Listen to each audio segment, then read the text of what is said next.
Ստեղնաշարին ակտիվ հարվածողները Եվրոպայի ինֆորմատիկայի պատանեկան 10-րդ միջազգային օլիմպիադայի Հայաստանի պատվիրակներն են։ Հայրենիք են վերադարձել 2 արծաթե և 2 բրոնզե մեդալներով։ Ստուգատեսի ձևաչափը նույնն է, ինչ ինֆորմատիկայի միջազգային օլիմպիադայում յուրաքանչյուր երկրից առավելագույնը 4 մասնակից։ Կա ավելի խոշոր օլիմպիադա,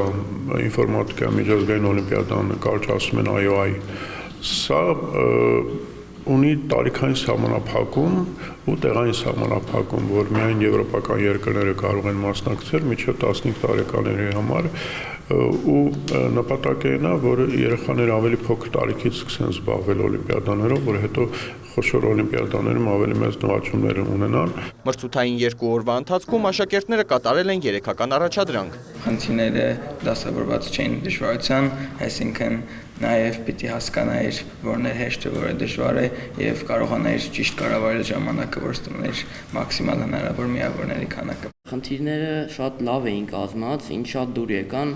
նրանք զարգացնում էին մտածելակերպը եւ տարբեր ձևերով մոտենալ խնդրին մոտենալու ունակությունները։ Ստուգատեսին մասնակցել է 25 երկրի 100 աշակերտ, Հայաստանի թիմը ներկայացրել են Գյումրու 41-րդ հիմնական դպրոցի, Քվանդ վարժարանի այբ դպրոցի աշակերտները։ Ինֆորմատիկանից հետաքրքիր է այն պատճառով, քանի որ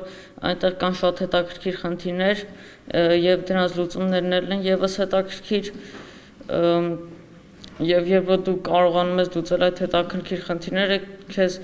ուժ է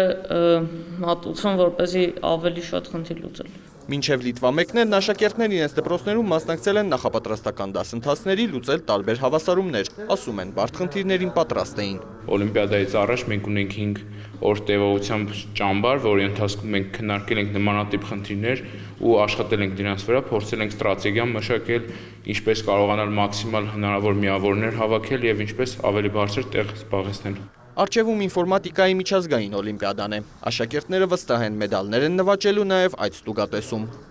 Արամ Մարանդյան, Ժիրայր Հաբետյան, լուրեր։